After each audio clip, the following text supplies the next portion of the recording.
ভাৰতবৰ্ষৰ প্ৰতিটো প্ৰান্ততে জনতাই এই ক্ষেত্ৰত দৃঢ়তাৰে পদক্ষেপ লৈছে। সকলোৱে সামাজিক দূৰত্ব বৰ্তাই ৰাখি এই ভাইৰাছৰ সংক্ৰমণৰ পৰা নিজকে নিজে ৰক্ষা কৰাৰ নিমিত্তে প্ৰয়াস কৰিছে।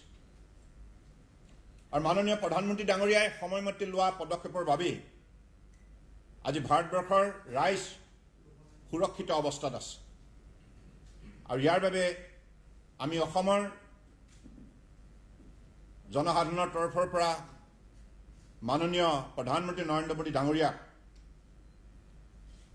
শ্ৰদ্ধা সহকাৰে কৃতজ্ঞতা জ্ঞাপন কৰিছোঁ। আৰু তেখেতে কৈছে যে এই লকডাউন সময়ছোৱাত কৰোনা ভাইৰাছৰ বিৰুদ্ধে যুঁজ দিয়াৰ বাবে আমি অৰ্থনৈতিক দিশত বহুখিনি সমস্যাৰ সন্মুখীন হ'ব লগা হৈছে। বিভিন্ন পৰ্যায়ত কাম কাজবিলাক বন্ধ হৈ থকাৰ বাবে, ইকনমিক এক্টিভিটিবিলাক চলি নথকাৰ বাবে কেন্দ্ৰীয় চৰকাৰে হওক, ৰাজ্য চৰকাৰে হওক, সকলোৱে আৰ্থিকভাৱে সমস্যাৰ সন্মুখীন হৈছে। কিন্তু ভাৰতবৰ্ষৰ জনগণে মনোবল অটুট ৰাখিছে মাননীয় প্ৰধানমন্ত্ৰী ডাঙৰীয়াৰ বলিষ্ঠ নেতৃত্বত। আৰু তেখেতসকলৰ অগাধ সকলোৰে বিশ্বাস আছে, আমাৰ সকলোৰে বিশ্বাস আছে যে এইগৰাকী মাননীয় প্ৰধানমন্ত্ৰী নৰেন্দ্ৰ মোদী ডাঙৰীয়াই নিশ্চিতভাৱে জনগণৰ বাবে উল্লেখযোগ্য দায়িত্ব লোৱা দিনৰ পৰা গ্ৰহণ কৰি আহিছে। যিহেতুকে তেখেতে আমাক নিশ্চিতভাৱে দৃঢ়তাৰে এই সংকটপূৰ্ণ পৰিস্থিতিৰ পৰা উদ্ধাৰ কৰিবলৈ সক্ষম হ'ব। আৰু সেই কাম মাননীয় প্ৰধানমন্ত্ৰী ডাঙৰীয়াই ইতিমধ্যেই কৰি দেখুৱাইছে। আজি তেখেতে আত্মনিৰ্ভৰ ভাৰত অভিযান এই কাৰ্যসূচীৰ দ্বাৰা 20 লাখ কোটি টকাৰ পেকেজ ঘোষণা কৰিছে। আৰু এই পেকেজৰ লক্ষ্যই হৈছে যে লকডাউন পিৰিয়ডত খেতিয়কে হওক, শ্ৰমিকে হওক, অতি ক্ষুদ্ৰ মজলীয়া উদ্যোগে হওক, বৃহৎ উদ্যোগে হওক, যিমানখিনি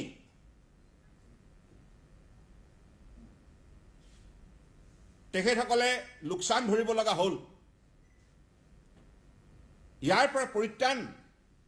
দিবৰ বাবে মাননীয় প্ৰধানমন্ত্ৰী ডাঙৰীয়াই এনেধৰণে এটা উল্লেখযোগ্য আঁচনি হাতত লৈছে। এই আঁচনিৰ দ্বাৰা আমি পৰ্যালোচনা কৰি দেখিছোঁ যে কন্যাকুমাৰীৰ পৰা কাশ্মীৰলৈকে, অৰুণাচল প্ৰদেশৰ পৰা গুজৰাটলৈকে ভাৰতবৰ্ষৰ বুকুত অৱস্থান কৰা 135 কোটি জনগণে উপকৃত হ'ব। আৰু এই 20 লাখ কোটি টকা আঁচনিৰ সন্দৰ্ভত আমাৰ কেন্দ্ৰীয় বিত্তমন্ত্ৰীদ্বয় শ্ৰদ্ধেয়া নিৰ্মলা সীতাৰামন ডাঙৰীয়ানী আৰু ৰাজ্যিক মন্ত্ৰী অনুৰাগ ঠাকুৰ ডাঙৰীয়াই সূক্ষ্মভাৱে যেতিয়া বিশ্লেষণ কৰিছে, এই বিশ্লেষণ কৰাৰ পৰা আমি বহু কথা এতিয়া ইয়াৰ পৰা আয়ত্ত কৰিবলৈ সক্ষম হৈছোঁ, সকলোৱে বুজি উঠিবলৈ সক্ষম হৈছে। তেখেতসকলৰ ব্যাখ্যাত এই কথা স্পষ্টভাৱে কোৱা হৈছে যে 3 লাখ কোটি টকা ধাৰ্য কৰা হৈছে MSME খণ্ডৰ বাবে। 3 লাখ কোটি টকা অতি ক্ষুদ্ৰ আৰু মজলীয়া উদ্যোগৰ বাবে। আৰু আমি অসম ৰাজ্যৰ, মই মুখ্যমন্ত্ৰী হিচাপে আমাৰ সকলোৱে সতীৰ্থৰ সৈতে, বিভাগৰ সৈতে আলাপ আলোচনা কৰি দেখিছোঁ যে আমাৰ ৰাজ্যতে প্ৰায় 1 লাখতকৈ অধিক অতি ক্ষুদ্ৰ আৰু মজলীয়া বিধৰ উদ্যোগ আছে আৰু এই উদ্যোগসমূহে 40 লক্ষ লোকক দুবেলা দুমুঠি প্ৰদান কৰিবলৈ সক্ষম হৈছে অৰ্থাৎ কৰ্মসংস্থাপন দিবলৈ সক্ষম হৈছে প্ৰত্যক্ষ আৰু পৰোক্ষভাৱে গতিকে এই মাননীয় প্ৰধানমন্ত্ৰী ডাঙৰীয়াৰ আঁচনিৰ যোগেদি আজি অসম উল্লেখযোগ্যভাৱে উপকৃত হোৱাৰ দিশত কাৰণ আপোনালোকে জানে আমাৰ যিমান সংখ্যক উদ্যোগ আছে ইয়াৰে 99.9% হৈছে MSME অৰ্থাৎ অতি ক্ষুদ্ৰ আৰু মজলীয়া বিধৰ উদ্যোগ 99.9% আৰু যি উদ্যোগে আমাৰ GDPত 39% কণ্ট্ৰিবিউট কৰে গতিকে এই ঘোষণাৰ পৰা আগন্তুক দিনত অসম ৰাজ্য বিশেষভাৱে উপকৃত হ'ব এই কথা নিশ্চিত ইয়াৰ উপৰিও যিবিলাক ৰুগ্ম আছে ডিষ্ট্ৰেছ আছে তেনে উদ্যোগ আমাৰ অসমত প্ৰায় 2000 মান আছে সেই উদ্যোগসকলৰ বাবেও যেহেতুকে 20,000 কোটি টকা কেন্দ্ৰীয় চৰকাৰে ধাৰ্য কৰিছে আমি সেই খণ্ডৰ পৰাও লাভান্বিত হ'ম ইয়াৰ উপৰিও মই কেইটামান উল্লেখযোগ্য দিশ আপোনালোকৰ সন্মুখত আঙুলিয়াই দিব বিচাৰিছোঁ কেনেধৰণে কেন্দ্ৰীয় চৰকাৰে আঁচনিৰ পৰা অসম ৰাজ্যৰ জনতা ইয়াৰ পৰা উপকৃত হ'ব তৃতীয়তে যিবিলাক উদ্যোগৰ আমাৰ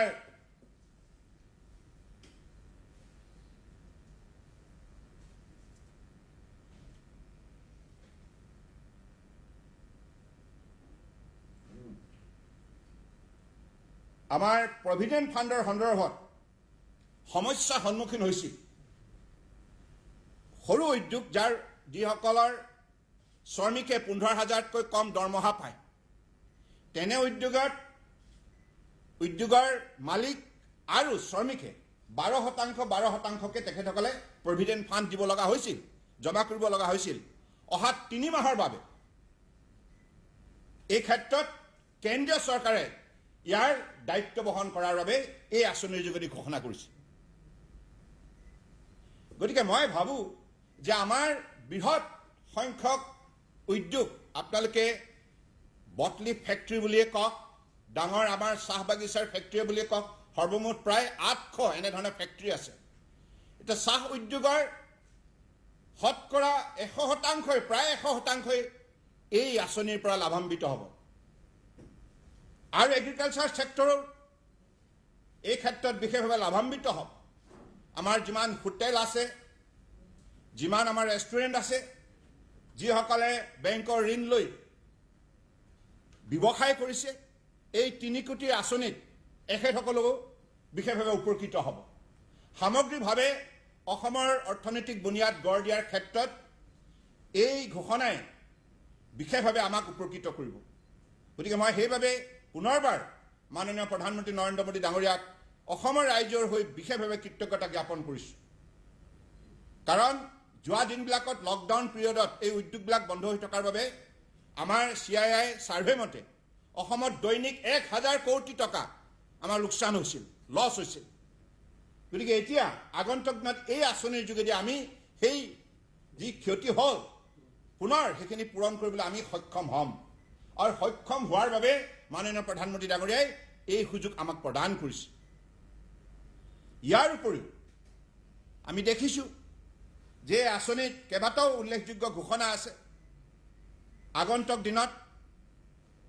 আমাৰ যিসকল মাইগ্ৰেণ্ট লেবাৰ আৰু চহৰৰ যিসকল দৰিদ্ৰ লোক তেখেতসকলৰ বাবেও এফৰ্ডেবল হাউচিং লোনৰ কথা সিস্টেমৰ কথা ইয়াত উল্লেখ কৰিছে গতিকে আগন্তুক দিনত শ্ৰমিকসকলেও মাইগ্ৰেণ্ট অৰ্থাৎ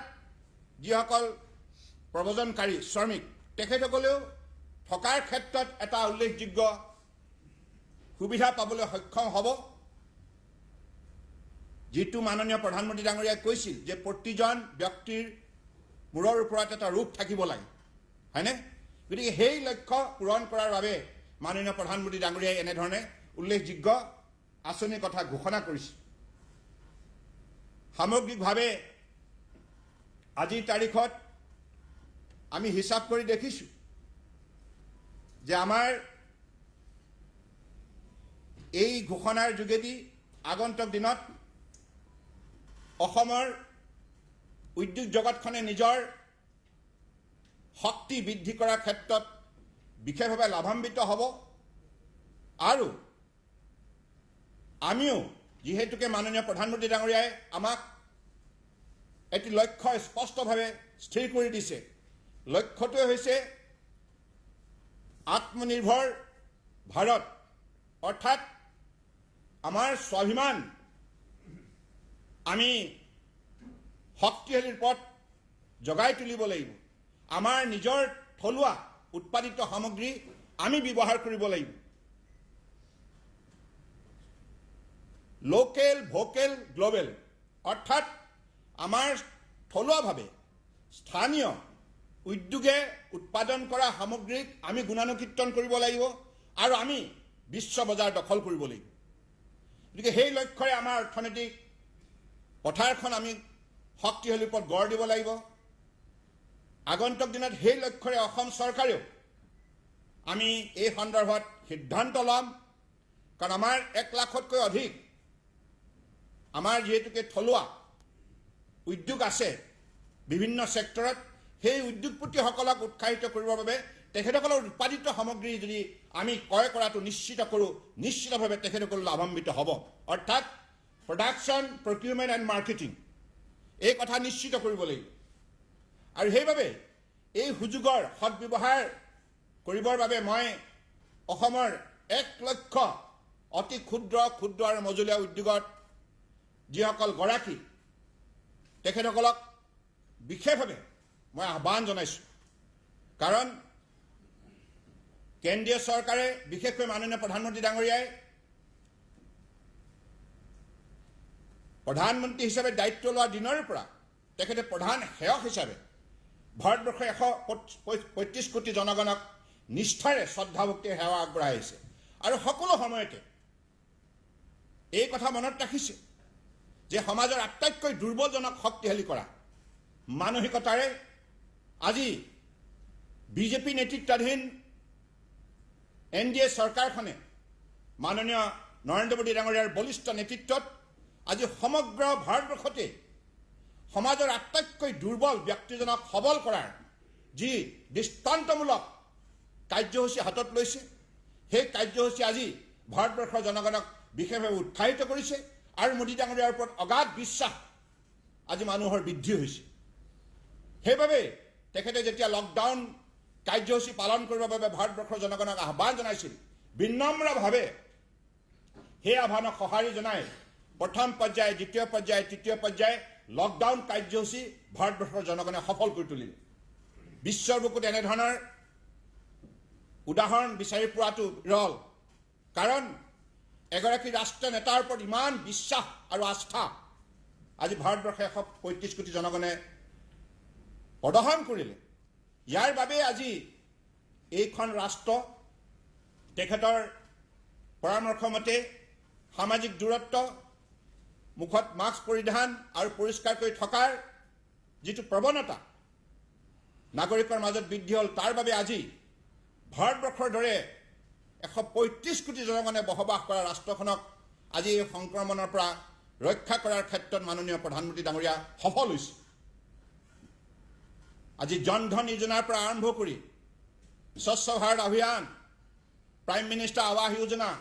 উজালা প্ৰতিখন আঁচনিৰ লক্ষ্যই হৈছে সমাজৰ আটাইতকৈ দুৰ্বলজনক শক্তিশালী কৰা মহিলাসকলক সবল কৰি তোলা স্বাভিমান জগাই তোলা গতিকে সেইবাবে আত্মনিৰ্ভৰ ভাৰতবৰ্ষ আত্মনিৰ্ভৰ ভাৰত ইয়াৰ অৰ্থটো এইটোৱে যে আমি আমাৰ স্বদেশী স্বাভিমান আমি শক্তিশালী ৰূপত সংৰক্ষণ কৰিব লাগিব, জগাই তুলিব লাগিব। আমি নিজেই উৎপাদন কৰা সামগ্ৰীক আমি প্ৰাধান্য দিব লাগিব। বিশ্ব বজাৰ দখল কৰিবৰ বাবে উন্নত মানদণ্ডৰ ভাৰতবৰ্ষৰ বুকুত আমি সামগ্ৰী উৎপাদন কৰিম, এই লক্ষ্যৰে আগবাঢ়িব লাগিব। সেইবাবে তেখেতে কৈছে লোকেল, ভোকেল এণ্ড গ্ল'বেল। এতিয়া এইটোৱে হৈছে ভাৰতবৰ্ষৰ কাৰণে এটা উত্তম সময় বিশ্ব বজাৰ দখল কৰা, কাৰণ বিশ্বৰ অধিক সংখ্যক উন্নত ৰাষ্ট্ৰই আজি মাননীয় প্ৰধানমন্ত্ৰী ডাঙৰীয়াই লোৱা পদক্ষেপৰ বাবে সকলোৱে তেখেতৰ প্ৰতি আকৃষ্ট হৈছে। তেখেতৰ সিদ্ধান্ত, তেখেতৰ বক্তব্যৰ প্ৰতি আস্থা আৰু বিশ্বাস বৃদ্ধি হৈছে বিশ্ববাসীৰ। গতিকে সেইবাবে মোৰ দৃঢ় বিশ্বাস যে আজি মাননীয় প্ৰধানমন্ত্ৰী ডাঙৰীয়াই যি 20 লাখ কোটি টকা আঁচনি ঘোষণা কৰিছে, খেতিয়ক, শ্ৰমিক সকলোৰে বাবে, সকলো পৰ্যায়ৰ দুৰ্বল শ্ৰেণীৰ বাবে যিখিনি আঁচনি ঘোষণা কৰিছে, ইয়াৰ দ্বাৰা তেখেতে মানৱ ধৰ্ম পালন কৰিছে, ৰাষ্ট্ৰ ধৰ্ম পালন কৰিছে। আজি প্ৰায় 8 কোটি যিসকল লোকৰ হাতত ৰেচন কাৰ্ড নাই, ৰেচন কাৰ্ড নথকা লোকসকলৰ বাবে অহা 2 মাহৰ বাবে 5 কেজি চাউল অথবা 5 কেজি ঘেঁহু বা 1 কেজি ডাল দিয়াৰ যিটো সিদ্ধান্ত ঘোষণা কৰিছে, এই সিদ্ধান্তই এই কথা প্ৰমাণ কৰে যে তেখেত হৈছে প্ৰকৃততে দৰিদ্ৰৰ বন্ধু। মোদী ডাঙৰীয়াই এই কথাটো কামে কাজে প্ৰমাণ কৰিছে। গতিকে সেইবাবে আমিও তেখেতৰ আদৰ্শৰে অসমৰ বুকুত কাম কৰি যোৱাৰ প্ৰয়াস কৰিছোঁ। আমিও তেখেতৰ মাৰ্গদৰ্শন লৈ অসমৰ বুকুত প্ৰায় এইবাৰ লকডাউন পিৰিয়ড চলি থাকোঁতে যিসকলৰ হাতত NFSA অৰ্থাৎ ৰাষ্ট্ৰীয় আমাৰ খাদ্য আইন অনুযায়ী যিখন কাৰ্ড নথকা লোকসকলৰ বাবে আমি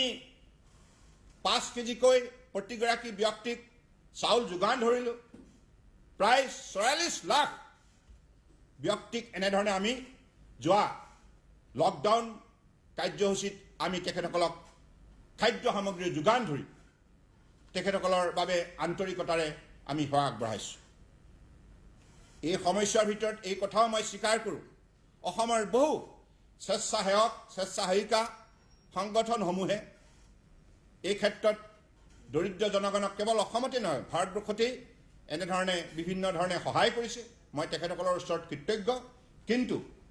আজি আমি মাননীয় প্ৰধানমন্ত্ৰী ডাঙৰীয়াই ঘোষণা কৰা এই আঁচনিৰ মৰ্মে আগন্তুক দিনত আমি আমাৰ ৰাজ্যখনক আগুৱাই নিয়াৰ বাবে এটা সুযোগ লাভ কৰিছোঁ। আমি চিন্তা কৰি আছিলোঁ যে অতি ক্ষুদ্ৰ আৰু মজলীয়া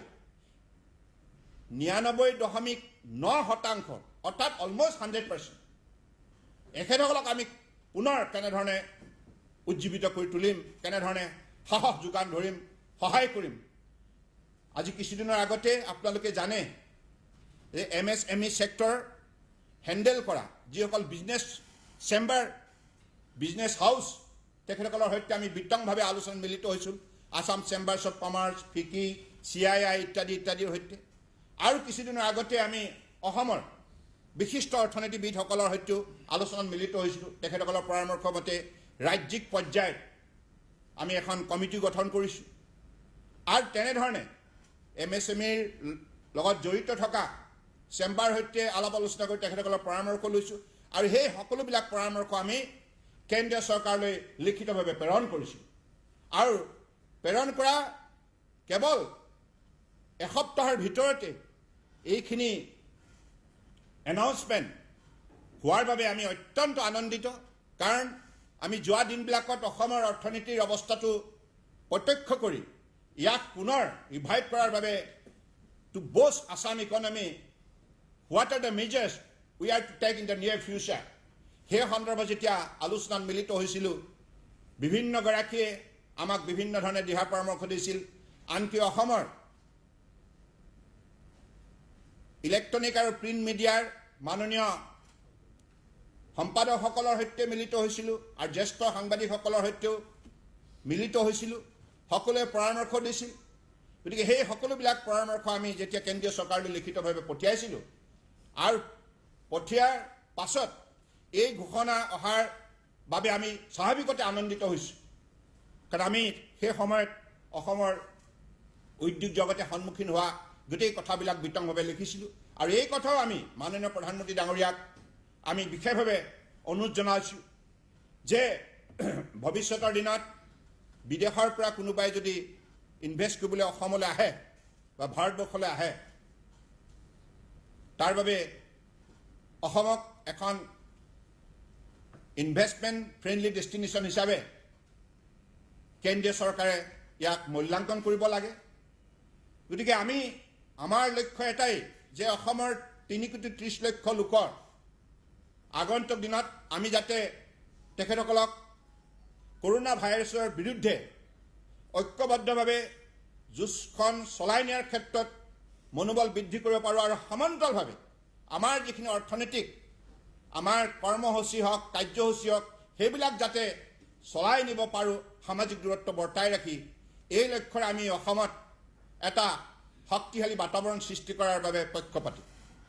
গতিকে মই আশা ৰাখিছোঁ যে মাননীয় প্ৰধানমন্ত্ৰী ডাঙৰীয়াই যিমান সূক্ষ্মভাৱে ভাৰতবৰ্ষৰ জনগণৰ বাবে চিন্তা কৰি এই 20 লাখ কোটি টকাৰ তেখেতে পেকেজ ঘোষণা কৰিছে, ইয়াৰ দ্বাৰা ভাৰতবৰ্ষৰ প্ৰতিখন ৰাজ্য, প্ৰতিখন কেন্দ্ৰীয় শাসিত অঞ্চল সমান্তৰালভাৱে উপকৃত হ'ব। সকলো স্থানতেই মানুহৰ মনত এই আঁচনিৰ বাবে এটা শক্তিশালী ইতিবাচক দৃষ্টিভংগী গঢ় লৈ উঠিছে আৰু মোৰ দৃঢ় বিশ্বাস, যিহেতুকে আমি কামে কাজে মাননীয় প্ৰধানমন্ত্ৰী ডাঙৰীয়াক দেখিছোঁ যে তেখেতে যি কথা কয় নিষ্ঠাৰে তাক পালন কৰে। গতিকে সেইবাবে আগন্তুক দিনত তেখেতৰ নেতৃত্বত ভাৰতবৰ্ষৰ অৰ্থনীতি শক্তিশালী হ'ব, এই কথা নিশ্চিত, আৰু বিশ্বৰ অন্যতম শক্তিশালী ৰাষ্ট্ৰ হিচাপে ভাৰতবৰ্ষক মাননীয় প্ৰধানমন্ত্ৰী ডাঙৰীয়াৰ নেতৃত্বত প্ৰতিষ্ঠা লাভ কৰিব, এই কথাও নিশ্চিত। গতিকে আমি সেইবাবে অসম ৰাজ্যৰ তৰফৰ পৰাও এই আঁচনিৰ সদব্যৱহাৰ কৰি ভাৰতবৰ্ষৰ GDP গ্ৰোথত যাতে উল্লেখযোগ্য অসমে বৰঙণি আগবঢ়াব পাৰে, সেই লক্ষ্যৰে আমি অসম ৰাজ্যখনক আগুৱাই নিম। বিজেপি নেতৃত্বাধীন মিত্ৰজোঁটৰ যি চৰকাৰ আছে, NDA চৰকাৰ আছে দিল্লীত,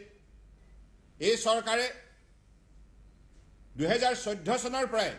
মাননীয় মোদী ডাঙৰীয়াৰ নেতৃত্বত অত্যন্ত সততা আৰু নিষ্ঠাৰে কাম কৰি আহিছে আৰু সেইবাবে আজি ভাৰতবৰ্ষৰ সকলো প্ৰান্ততে মাননীয় প্ৰধানমন্ত্ৰী ডাঙৰীয়াৰ ওপৰত অগাধ বিশ্বাস মানুহে ব্যক্ত কৰিছে আৰু এক ভাৰত শ্ৰেষ্ঠ ভাৰত তেখেতৰ নেতৃত্বত সম্ভৱ হৈছে। আজি কিছুদিনৰ আগতে ভিডিঅ' কনফাৰেন্সত মই অংশগ্ৰহণ কৰি থাকোঁতে দেখিছোঁ যে